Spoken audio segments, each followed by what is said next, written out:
Hello everyone. ਅੱਜ ਸਾਡੇ ਕੋਲ ਟੌਪਿਕ ਆ ਐਗਜ਼ੀਓਲੋਜੀ ਐਂਡ ਐਜੂਕੇਸ਼ਨ। ਇੱਥੇ ਦੋ ਟਰਮਸ ਨੇ, ਐਗਜ਼ੀਓਲੋਜੀ ਤੇ ਐਜੂਕੇਸ਼ਨ। ਤਾਂ ਐਗਜ਼ੀਓਲੋਜੀ ਬਾਰੇ ਅਸੀਂ ਦੇਖਾਂਗੇ ਪਹਿਲਾਂ ਕੀ ਹੁੰਦੀ ਆ ਤੇ ਉਹ ਐਜੂਕੇਸ਼ਨ ਨੂੰ ਕਿਵੇਂ ਪ੍ਰਭਾਵਿਤ ਕਰਦੀ ਆ। Axiology is a branch of philosophy that specifies the nature of values। ਤਾਂ ਐਗਜ਼ੀਓਲੋਜੀ ਹੈ ਜਿਹੜੀ ਫਿਲਾਸਫੀ ਦੀ ਇੱਕ ਬ੍ਰਾਂਚ ਆ ਜਿਹੜੀ ਵੈਲਿਊਜ਼ ਨੂੰ ਡੀਲ ਕਰਦੀ ਆ। ਵੈਲਿਊਜ਼ ਦੀ ਸਟੱਡੀ ਹੁੰਦੀ ਆ। ਤਾਂ ਫਿਲਾਸਫੀ ਦੀ ਲੈਂਗੁਏਜ ਵੈਲਿਊਜ਼ ਦੀ ਸਟੱਡੀ ਨੂੰ ਕੀ ਕਹਿੰਦੇ ਨੇ? ਐਗਜ਼ੀਓਲੋਜੀ। ਅੱਗੇ ਸਾਡੇ ਕੋਲ ਐਜੂਕੇਸ਼ਨ ਆ। ਤਾਂ ਐਜੂਕੇਸ਼ਨ ਜਿਹੜੀ ਆ ਲਾਈਫ ਲੌਂਗ ਪ੍ਰੋਸੈਸ ਆ, ਇਹ ਸਾਰਾ ਟਾਈਮ ਚੱਲਦੀ ਰਹਿੰਦੀ ਆ ਅਤੇ ਵੈਲਿਊਜ਼ ਨੇ ਜਿਹੜੀਆਂ ਇਸ ਨੂੰ ਬਹੁਤ ਜ਼ਿਆਦਾ ਪ੍ਰਭਾਵਿਤ ਕਰਦੀਆਂ ਨੇ। ਤਾਂ ਐਗਜ਼ੀਓਲੋਜੀ ਅਤੇ ਐਜੂਕੇਸ਼ਨ ਨੇ ਜਿਹੜੀਆਂ ਇੱਕ ਦੂਜੇ ਨੂੰ ਪ੍ਰਭਾਵਿਤ ਕਿਵੇਂ ਕਰਦੀਆਂ ਨੇ, ਅੱਗੇ ਅਸੀਂ ਇਹੀ ਪੜ੍ਹਾਂਗੇ। ਤਾਂ ਸਾਡਾ ਅੱਜ ਦਾ ਟੌਪਿਕ ਹੈਗਾ ਇੰਪੈਕਟ ਆਫ ਐਗਜ਼ੀਓਲੋਜੀ ਔਨ ਐਜੂਕੇਸ਼ਨ। ਅਸੀਂ ਦੇਖਾਂਗੇ ਕਿ ਐਗਜ਼ੀਓਲੋਜੀ ਹੈ ਜਿਹੜੀ ਉਹ ਵੈਲਿਊ ਦੀ ਐਜੂਕੇਸ਼ਨ ਹੈ ਜਿਹੜੀ ਉਹ ਸਿੱਖਿਆ ਪ੍ਰਣਾਲੀ ਨੂੰ ਕਿਵੇਂ ਪ੍ਰਭਾਵਿਤ ਕਰਦੀ ਹੈ। ਵੈਲਿਊਜ਼ ਨੇ ਜਿਹੜੀਆਂ ਉਹ ਸਿੱਖਿਆ ਪ੍ਰਣਾਲੀ ਨੂੰ ਕਿਵੇਂ ਪ੍ਰਭਾਵਿਤ ਕਰਦੀਆਂ ਨੇ। ਇਹਦੀਆਂ ਅਲੱਗ-ਅਲੱਗ ਬ੍ਰਾਂਚਿਸ ਲਿਆਵਾਂਗੇ ਅਸੀਂ। Ethics and education, ਐਗਜ਼ੀਓਲੋਜੀ the next branch ਐਸਥੈਟਿਕਸ, ਫਿਰ ਉਹਦਾ ਐਜੂਕੇਸ਼ਨ ਨਾਲ ਸੰਬੰਧ, ਲੌਜਿਕ, ਉਹਦਾ ਐਜੂਕੇਸ਼ਨ ਨਾਲ ਸੰਬੰਧ। ਅੱਗੇ ਅਸੀਂ ਡਿਟੇਲ 'ਚ ਇਹਨਾਂ ਦਾ ਇਕੱਲੇ ਦਾ ਸੰਬੰਧ ਆ ਜਿਹੜਾ ਐਜੂਕੇਸ਼ਨ ਨਾਲ ਜੋੜਾਂਗੇ। ਸਭ ਤੋਂ ਪਹਿਲਾਂ ਅਸੀਂ ਦੇਖਾਂਗੇ ਐਥਿਕਸ ਐਂਡ ਐਜੂਕੇਸ਼ਨ। ਐਥਿਕਸ ਕੀ ਆ? Ethics discuss the criteria of right and good, right wrong good bad, ਇਹ ਕ੍ਰਾਈਟੀਰੀਆ ਡਿਸਾਈਡ ਕਰਦਾ ਹੈ ਐਥਿਕਸ। ਅਤੇ ਐਜੂਕੇਸ਼ਨ ਨੂੰ ਬਹੁਤ ਜ਼ਿਆਦਾ ਪ੍ਰਭਾਵਿਤ ਕਰਦਾ ਹੈ ਕਿਉਂਕਿ ਸਾਡੀ ਜਿਹੜੀ ਇੰਡੀਅਨ ਐਜੂਕੇਸ਼ਨ ਆ ਉਹਦੇ ਵਿੱਚ ਮੋਰਲ ਵੈਲਿਊਜ਼ ਜਾਂ ਅਸੀਂ ਕਹਿ ਲਈਏ ਕਰੈਕਟਰ ਜਿਹੜੀ ਐਜੂਕੇਸ਼ਨ ਆ ਉਸ ਨੂੰ ਬਹੁਤ ਜ਼ਿਆਦਾ ਜਗ੍ਹਾ ਹੈ। ਤਾਂ ਸਾਡੀ ਐਜੂਕੇਸ਼ਨ ਆ ਜਿਹੜੀ ਉਹ ਐਥਿਕਸ ਤੋਂ ਬਹੁਤ ਜ਼ਿਆਦਾ ਪ੍ਰਭਾਵਿਤ ਆ। ਤਾਂ ਕੀ ਕੁਛ ਕਰਦੀ ਹੈ ਜਿਹੜੀ ਐਥਿਕਸ ਆ ਉਹ ਐਜੂਕੇਸ਼ਨ ਲਈ? ਸਭ ਤੋਂ ਪਹਿਲਾਂ provide social base for social life, ਕਿਉਂਕਿ ਐਜੂਕੇਸ਼ਨ ਜਿਹੜੀ ਆ ਸੋਸ਼ਲਾਈਜੇਸ਼ਨ ਕਰਦੀ ਹੈ ਬੱਚੇ ਦਾ। ਤਾਂ ਉਸ ਦੇ ਵਿੱਚ ਵੈਲਿਊਜ਼ ਨੇ ਜਿਹੜੀਆਂ ਉਹ ਉਸ ਨੂੰ ਬੇਸ ਪ੍ਰਦਾਨ ਕਰਦੀਆਂ ਨੇ। ਸੋਸ਼ਲਾਈਜੇਸ਼ਨ ਕਰਨ ਨੂੰ ਬੇਸ ਪ੍ਰਦਾਨ ਕਰਦੀਆਂ ਨੇ ਵੈਲਿਊਜ਼, ਅਤੇ ਐਥਿਕਸ ਆ ਜਿਹੜੀ ਉਹਦੇ ਵਿੱਚ ਮੇਨ ਰੋਲ ਅਦਾ ਕਰਦੀ ਹੈ। ਅੱਗੇ ਹੈਗਾ deals with the principals of conduct, ਜਿਹੜਾ ਅਸੀਂ ਕਹਿੰਦੇ ਹਾਂ ਕਿ ਐਜੂਕੇਸ਼ਨ ਆ modify the behaviour of the child, ਬੱਚੇ ਦਾ ਬਿਹੇਵੀਅਰ ਮੋਡੀਫਾਈ ਕਰਨਾ ਐਜੂਕੇਸ਼ਨ ਆ। ਤਾਂ ਬਿਹੇਵੀਅਰ ਦੇ ਕੁਛ ਪ੍ਰਿੰਸੀਪਲਸ ਹੁੰਦੇ ਨੇ ਬਿਹੇਵੀਅਰ ਐਂਡ ਕੰਡਕਟ ਦੇ, ਜਿਨ੍ਹਾਂ ਨੂੰ ਐਗਜ਼ੀਓਲੋਜੀ ਦੀ ਐਥਿਕਸ ਬ੍ਰਾਂਚ ਦੇ ਵਿੱਚ ਡੀਲ ਕੀਤਾ ਜਾਂਦਾ ਹੈ। ਤਾਂ ਐਥਿਕਸ ਕਿਵੇਂ ਪ੍ਰਭਾਵਿਤ ਕਰਦੀ ਆ ਕਿ ਇਹ ਪ੍ਰਿੰਸੀਪਲਸ ਦੱਸਦੀ ਹੈ ਸਾਨੂੰ ਕੰਡਕਟ ਦੇ, ਬਿਹੇਵੀਅਰ ਦੇ, ਕਿ ਕਿਸ ਤਰ੍ਹਾਂ ਦਾ ਵਰਤਾਓ ਆ ਜਿਹੜਾ ਸਾਨੂੰ ਸੁਸਾਇਟੀ ਦੇ ਵਿੱਚ ਕਰਨਾ ਚਾਹੀਦਾ ਹੈ। ਨੈਕਸਟ ਹੈ helps in the application of moral principals in social life. Principal ਤਾਂ ਅਸੀਂ ਬਹੁਤ ਬਣਾ ਲੈਂਦੇ ਹਾਂ, ਮੋਰਲ ਪ੍ਰਿੰਸੀਪਲਸ ਨੇ ਜਿਹੜੇ ਸੋਸ਼ਲ ਲਾਈਫ ਦੇ, ਉਹਨਾਂ ਨੂੰ ਅਪਲਾਈ ਕਿਵੇਂ ਕਰਨਾ ਜ਼ਿੰਦਗੀ ਦੇ ਵਿੱਚ। ਇੱਥੇ ਅਸੀਂ ਬੱਚਿਆਂ ਨੂੰ ਇਹ ਸਿਖਾਉਂਦੇ ਹਾਂ ਕਿ ਉਹਨਾਂ ਨੇ ਆਪਣੀ ਲਾਈਫ ਦੇ ਵਿੱਚ ਮੋਰਲ ਵੈਲਿਊਜ਼ ਨੂੰ ਅਡੋਪਟ ਕਿਵੇਂ ਕਰਨਾ ਹੈ। ਤਾਂ ਇਹ ਬ੍ਰਾਂਚ ਆ ਜਿਹੜੀ ਐਗਜ਼ੀਓਲੋਜੀ ਦੀ ਸਾਨੂੰ ਇਸ ਵਿੱਚ ਸਹਾਇਤਾ ਕਰਦੀ ਆ। ਫਿਰ ਪ੍ਰੋਵਾਈਡ ਹੈਲਪਸ ਇਨ ਜੱਜਮੈਂਟ, ਨਿਰੀਖਣ ਕਰਨ ਦੇ ਵਿੱਚ, ਫੈਸਲੇ ਲੈਣ ਦੇ ਵਿੱਚ ਸਹਾਇਤਾ ਕਰਦੀ ਆ।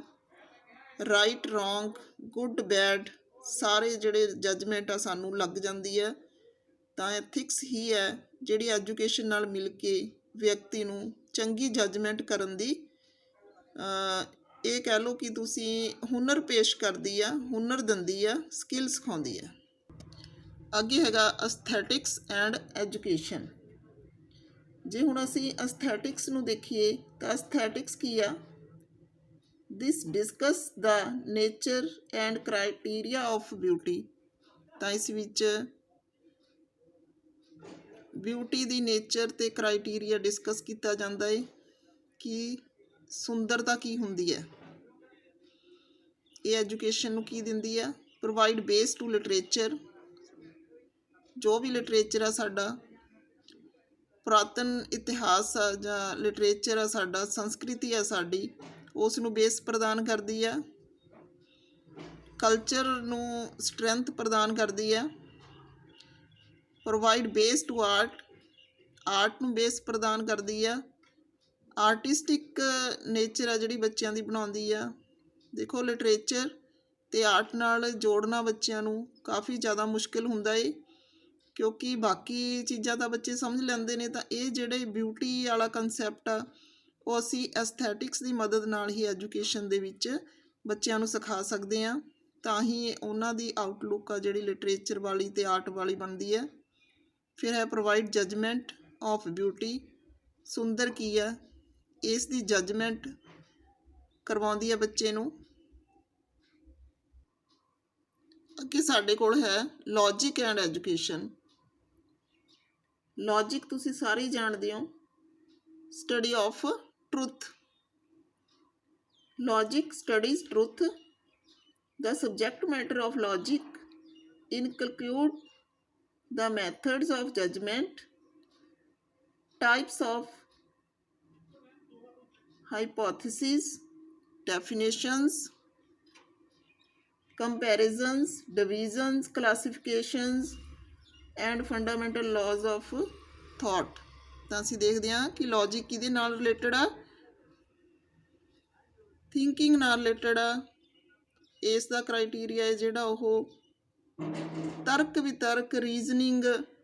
ਅਸੀਂ ਜਦੋਂ ਸੱਚ ਦੀ ਖੋਜ ਕਰਦੇ ਹਾਂ, ਰਿਐਲਿਟੀ ਦੇਖਦੇ ਹਾਂ, ਰਿਐਲਿਟੀ ਲਈ ਅਸੀਂ ਬਹੁਤ ਜ਼ਿਆਦਾ ਜਾਂਚ ਪੜਤਾਲ ਕਰਦੇ ਹਾਂ, ਬਹੁਤ ਸਾਰੇ ਜਿਹੜੇ ਸਟੈਪ ਨੇ ਉਹਨਾਂ ਨੂੰ ਪਾਰ ਕਰਦੇ ਹਾਂ। ਤਾਂ ਲੌਜਿਕ ਇਹੀ ਚੀਜ਼ ਆ। ਇਹ ਕੀ ਕਰਦੀ ਹੈ ਐਜੂਕੇਸ਼ਨ ਨਾਲ ਮਿਲ ਕੇ, ਪ੍ਰੋਵਾਈਡ ਲੌਜੀਕਲ ਥਿੰਕਿੰਗ। ਬੱਚੇ ਨੂੰ ਲੌਜੀਕਲ ਥਿੰਕਿੰਗ ਪ੍ਰਦਾਨ ਕਰਦੀ ਹੈ ਤਾਂ ਕਿ ਬੱਚਾ ਜਿਹੜਾ ਇਹ ਕ੍ਰਿਟਿਸਿਜ਼ਮ ਬਿਲਕੁਲ ਜਿਵੇਂ ਦੀ ਗੱਲ ਕਹੀ ਜਾਂਦੀ ਉਵੇਂ ਦੀ ਨਾ ਮੰਨੇ, ਉਹ ਕ੍ਰਿਟਿਸਿਜ਼ਮ ਕਰਨਾ ਵੀ ਸਿੱਖੇ, ਸਹੀ ਨੂੰ ਸਹੀ ਅਤੇ ਗਲਤ ਨੂੰ ਗਲਤ ਕਹਿਣਾ ਸਿੱਖੇ। ਫਿਰ ਕੀ ਆ, ਪ੍ਰੋਵਾਈਡ ਇਮੈਜੀਨੇਸ਼ਨ, ਸੁਪੋਜੀਸ਼ਨ। ਇਮੈਜੀਨੇਸ਼ਨ ਪ੍ਰਦਾਨ ਕਰਦੀ ਹੈ, ਬੱਚਾ ਆਪਣੇ ਹਾਈਪੋਥਸਿਸ ਬਣਾਉਂਦਾ ਏ, ਕਲਪਨਾਵਾਂ ਕਰਦਾ ਏ ਕਿ ਇੱਕ, ਜਿਵੇਂ ਅਸੀਂ ਕਹਿੰਦੇ ਹਾਂ ਕਿ ਇੱਕ ਕੁਐਸਚਨ ਦੇ ਕਈ ਆਨਸਰ ਲੱਭ ਲੈਂਦਾ ਏ, ਤਾਂ ਉਹਦੇ ਵਿੱਚ ਕੋਈ ਵੀ ਆਨਸਰ ਆ ਜਿਹੜਾ ਉਹਨੂੰ ਅਡੋਪਟ ਕਰ ਲੈਂਦਾ ਏ। ਫਿਰ ਹੈਗਾ ਇੰਪਲੀਕੇਸ਼ਨ ਆਫ ਜਜਮੈਂਟ। ਜਿਹੜੀ ਜਜਮੈਂਟ ਆ ਉਸ ਨੂੰ ਅਪਲਾਈ ਕਰਨਾ ਲਾਈਫ ਦੇ ਵਿੱਚ। ਜੋ ਵੀ ਉਹਨੇ ਸਹੀ ਰਾਹ ਚੁਣਿਆ, ਗਲਤ ਚੁਣਿਆ, ਜੋ ਵੀ ਚੁਣਿਆ ਉਹਨੂੰ ਲੌਜੀਕਲੀ ਸੋਚ ਵਿਚਾਰ ਕੇ ਉਸ ਨੂੰ ਅਪਲਾਈ ਕਰਨਾ। Provide reasoning for ultimate solutions of life. ਤਾਂ ਜੋ ਵੀ ਜ਼ਿੰਦਗੀ ਦੀਆਂ ਪ੍ਰੋਬਲਮਸ ਨੇ ਉਹਨਾਂ ਦੇ ਕਾਫੀ ਸਾਰੇ ਹੱਲ ਨੇ ਜਿਹੜੇ ਉਹ ਲੌਜਿਕ ਨਾਲ ਹੀ ਸਾਨੂੰ ਜਿਹੜੇ ਨੇ ਸੁੱਝਦੇ ਨੇ। ਤਾਂ ਇਸ ਤਰ੍ਹਾਂ ਨਾਲ ਲੌਜਿਕ ਆ ਜਿਹੜਾ ਐਜੂਕੇਸ਼ਨ ਆ ਮਿਲ ਕੇ ਲਾਈਫ ਦੀਆਂ ਪ੍ਰੋਬਲਮਸ ਦਾ ਸਲਿਊਸ਼ਨ ਦੱਸਦਾ ਹੈ ਸਾਨੂੰ। ਫਿਰ ਹੈਗਾ helps in successful communication skill. Successful communication skill ਲਈ ਸਾਨੂੰ ਲੌਜਿਕ ਦੀ ਬਹੁਤ ਜ਼ਿਆਦਾ ਲੋੜ ਆ।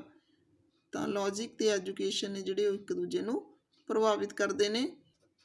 ਇਸ ਤਰ੍ਹਾਂ ਨਾਲ ਅਸੀਂ ਸਟੱਡੀ ਕੀਤਾ ਹੈ ਕਿ ਜਿਹੜੇ ਐਗਜ਼ੀਓਲੋਜੀ ਆ ਉਹ ਐਜੂਕੇਸ਼ਨ ਨੂੰ ਕਿਵੇਂ ਪ੍ਰਭਾਵਿਤ ਕਰਦੀ ਆ, ਇਸ ਦੀਆਂ ਬ੍ਰਾਂਚਾਂ ਐਜੂਕੇਸ਼ਨ ਨੂੰ ਕਿਵੇਂ ਪ੍ਰਭਾਵਿਤ ਕਰਦੀਆਂ ਨੇ, ਅਤੇ ਐਗਜ਼ੀਓਲੋਜੀ ਅਤੇ ਐਜੂਕੇਸ਼ਨ ਦਾ ਆਪਸ 'ਚ ਕੀ ਸੰਬੰਧ ਆ, ਕਿਉਂ ਜਿਹੜੀ ਆ ਇਹ ਫਿਲੋਸਫੀ ਦੀ ਬ੍ਰਾਂਚ ਹੈ ਜਿਹੜੀ ਉਹ ਐਜੂਕੇਸ਼ਨ ਦੇ ਵਿੱਚ ਜਿਹੜੀ ਆ ਉਹ ਇਹ ਡਿਸਕਸ ਕੀਤੀ ਜਾਂਦੀ ਹੈ।